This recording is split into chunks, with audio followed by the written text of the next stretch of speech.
कल्पना कीजिए कि आप किसी ठंडी बर्फ से ढकी जगह पर खड़े हैं। चारों तरफ बिल्कुल शांति है। नीचे बर्फ की सफेद चादर बिछी हुई है और ऊपर आसमान में अनगिनत तारे चमक रहे हैं। तभी अचानक आसमान में एक अजीब सी रोशनी दिखाई देती है।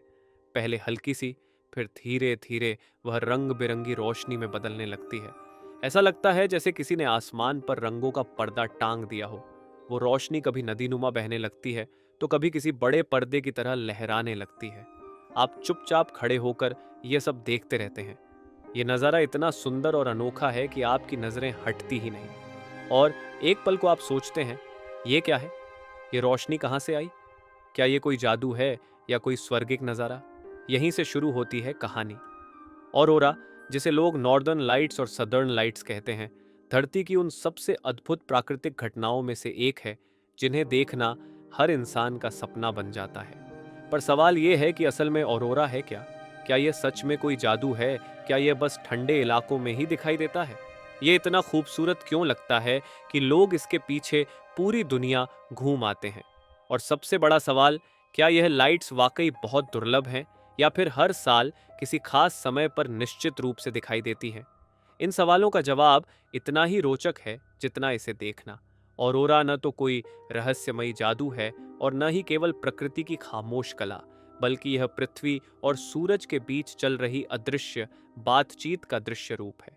सूर्य केवल रोशनी और गर्मी ही नहीं भेजता, वह निरंतर एक अदृश्य आंधी, जिसे वैज्ञानिक भाषा में सोलर विंड कहते हैं, भी फैलाता रहता है।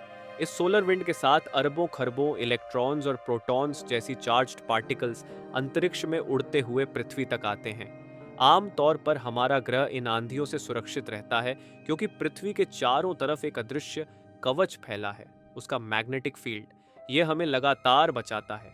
मगर जहां यह कवच थोड़ा खुला या कमजोर होता है, यानी ध्रुवीय इलाकों पर, वहां ये कण हमारी वायुमंडलीय परत में घुस जाते हैं और यही असल चमत्कार की शुरुआत है।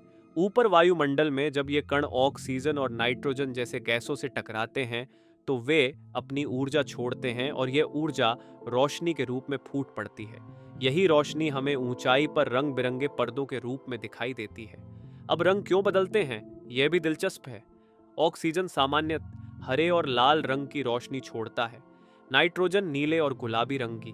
यही कारण है कि कोई ऑरोरा हरे झरने जैसा दिखता है और कोई गुलाबी नीले धुएं जैसा। कभी कभी तो ये सब रंग मिलकर पूरे आकाश में एक जीवित कैनवास बना देते हैं। लेकिन क्या ये हर जगह देखा जा सकता है? बिल्कुल नहीं। यह आमतौर पर सिर्फ धरती के ध्रुवीय इलाकों में ही देखा जाता है, यानी आर्कटिक सर्कल और अंटार्कटिक सर्कल में। उत्तरी गोलार्ध में Norway, Sweden, Finland, Iceland, Canada और अलास्का में लोग नॉर्दर्न लाइट्स का आनंद उठाते हैं। दक्षिणी गोलार्ध में यह न्यूजीलैंड और अंटार्कटिका में दिखाई देती है, लेकिन यह भी हमेशा नहीं दिखती। आसमान साफ होना चाहिए, रात गहरी होनी चाहिए और सबसे जरूरी, सूरज की गतिविधि थोड़ी तेज होनी चाहिए। कभी कभी लोग पूछते हैं कि क्या ऑरोरा सच में दुर्लभ है? इसका जवाब यह है कि यह परिस्थितियों पर निर्भर करता है। अगर आप नॉर्वे जैसे उत्तरी हिस्से में रहें तो शायद आपको हर सर्दी में कई बार यह दिख जाए। लेकिन अगर आप भारत या यूरोप के मध्य इलाकों में रहते हैं तो यह बहुत दुर्लभ होगा। हाँ, इतिहास में कुछ खास मौके जरूर आए हैं जब इतना बड़ा सोलर स्टॉर्म आया कि ऑरोरा मध्य एशिया और यहाँ तक कि कैरेबियन और अफ्रीका तक से दिखाई दिया। ऐसा सबसे प्रसिद्ध उदाहरण 1859 का कैरिंगटन इवेंट है, जिसमें इतनी तेज ऑरोरा बनी कि रात में लोग किताबें पढ़ पाए और टेलीग्राफ सिस्टम पूरी तरह से ठप हो गए। यह घटना आज तक हमें याद दिलाती है कि यह केवल एक सुंदर दृश्य नहीं, बल्कि हमारे तकनीकी सिस्टम पर गहरा असर डालने वाली घटना भी है। यदि हम इतिहास की बात करें तो इंसान ने हजारों साल पहले से इन रोशनियों को देखा और महसूस किया है। स्कैंडिनेवियाई लोग इन्हें युद्ध में मरे योद्धाओं की आत्माएं समझते थे जो स्वर्ग की ओर जा रही हैं।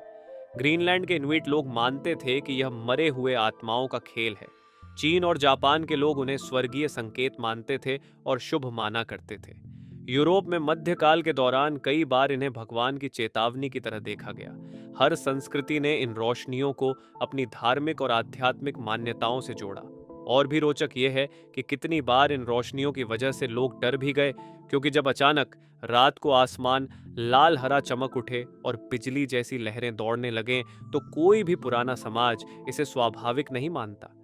विज्ञान ने 18वीं सदी में वैज्ञानिकों ने नोट किया कि जब ये लाइट्स बनती हैं, तब पृथ्वी का मैग्नेटिक फील्ड भी अस्थिर हो जाता है। 19वीं सदी में और 20वीं सदी में तकनीक बढ़ी तो यह पता चला कि इसका सीधा संबंध सूर्य की गतिविधियों से है। 20वीं सदी में सोलर विंड का कॉन्सेप्ट सामने आया और फिर यह बिल्कुल साफ हो गया कि ऑरोरा वास्तव में सूरज का उपहार है। आज नासा और यूरोप की अंतरिक्ष एजेंसियां लगातार उपग्रहों के जरिए ऑरोरा की निगरानी करती हैं, ताकि यह पता लगाया जा सके कि कब बड़ा सोलर स्टॉर्म आ सकता है और वह पृथ्वी की टेक्नोलॉजी को किस हद तक प्रभावित करेगा। ऑरोरा केवल आसमान की कलाकारी नहीं है, यह हमारी आधुनिक दुनिया के लिए चेतावनी देने वाली घड़ी की भी तरह है। जब ऑरोरा बहुत तीव्र होता है तो ये इस बात का संकेत है कि सूर्य ने बड़ी मात्रा में सोलर फ्लेयर या कोरोनल मास इजेक्शन छोड़ा है। इसका असर हमारे सैटेलाइट्स, नेविगेशन सिस्टम, एयरलाइंस और पावर ग्रिड तक पर पड़ सकता है। कई बार तो फोन नेटवर्क भी बंद हो जाते हैं। ये सोचकर ही रोमांच होता है कि वही रोशनी जो हमें सुंदर लगती है, अगर वह अप्रत्याशित मात्रा में आ जाए तो हमारी पूरी तकनीकी दुनिया हिला सकती है। लेकिन इंसानी नजरिए से देखें तो यह एक ऐसा सपना है जिसे देखने लोग दुनिया के कोने कोने से आते हैं। कोई फोटोग्राफर महीनों की मेहनत करता है ताकि ऑरोरा की एक तस्वीर खींच सके। यात्री खास तौर पर नॉर्वे या आइसलैंड की यात्रा इसी उम्मीद से करते हैं कि भाग्य अच्छा हुआ तो रात में आसमान उनके सामने रंगीन हो उठेगा। कोई कभी किसी को बस 5 मिनट की झलक मिलती है तो किसी के हिस्से में पूरा घंटा, जब आसमान ऐसे नाचता है जैसे रोशनी का कोई उत्सव चल रहा हो। यही अनिश्चितता इसे और रोमांचक बना देती है। और भी खास बात यह है कि ऑरोरा सिर्फ पृथ्वी पर नहीं बल्कि दूसरे ग्रहों पर भी होती है। बृहस्पति यानी जुपिटर के ऑरोरा इतने विशाल और शक्तिशाली हैं कि वैज्ञानिक उन्हें एक्स-रे वेव्स और रेडियो सिग्नल से भी नोट कर सकते हैं। शनि और यूरेनस पर भी इसी तरह की घटनाएं दिखाई दी हैं। इसका मतलब यह है कि जहां जहां विशाल मैग्नेटिक फील्ड और सौर वायु की टक्कर होगी, वहां वहां यह चमत्कार दोहराया जा सकता है। यानी ऑरोरा सिर्फ हमारी पृथ्वी का गहना नहीं बल्कि ब्रह्मांड का एक साझा रहस्य है। इन्हीं सब वजहों से वैज्ञानिक आज इसे सिर्फ देखकर खुश नहीं होते बल्कि लगातार अध्ययन करते रहते हैं। ऑरोरा की मदद से वे न केवल हमारे मैग्नेटोस्फीयर को समझते हैं बल्कि जलवायु विज्ञान पर इसके असर का भी अध्ययन करते हैं। ऑरोरा मुख्यतः सितंबर से मार्च के बीच देखने के लिए सबसे अच्छा समय होता है। इस दौरान ध्रुवीय क्षेत्रों में रातें लंबी होती हैं और आसमान ज्यादातर साफ रहता है। लोग खास तौर पर नॉर्वे के ट्रोम्सो, फिनलैंड के लापलैंड, आइसलैंड की राजधानी रेक्साविक और अमेरिका के अलास्का में स्थित फेयरबैंक्स जैसी जगहों पर इकट्ठा होते हैं। दक्षिणी गोलार्ध में न्यूजीलैंड और अंटार्कटिका के कुछ हिस्से भी इस अद्भुत नज़ारे के लिए मशहूर हैं।